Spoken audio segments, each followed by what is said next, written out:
Siapa yang tidak kenal dengan masakan khas Sumatera dengan nama pindang? Tentunya di benak Anda pasti terbayang ikan sungai segar seperti baung, patin, dan lain-lain. Namun pindang yang itu sudah biasa. Tapi pernahkah Anda mencicipi yang namanya pindang sale? Tentu Anda bertanya, apa itu pindang sale?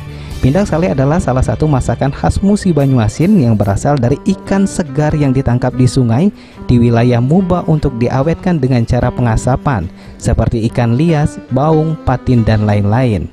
Bumbu pindang sale sendiri tidak jauh berbeda dengan bumbu pindang ikan lainnya. Namun pindang ikan sale ini memiliki aroma khas tersendiri yang membuat perut jadi lapar saat mencium aromanya.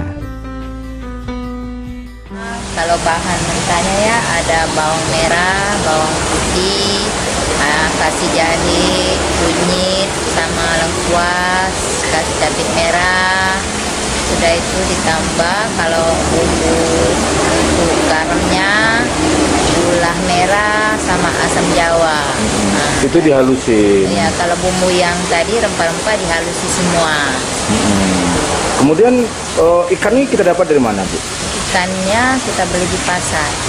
Itu ikan apa aja yang kita siapkan tuh, Bu? Kalau di Tupik Randi, ikan khususnya ikan Sungai Musi ya, ikan tapa, ikan lais, ikan baung, kadang ikan patin sungainya juga ada. Ya, yang paling diminati nih saat para pengunjung di bulan Ramadan ini apa aja pindang yang sangat diminati itu? Sangat diminati, ya pindang salai sama pindang ikan lain.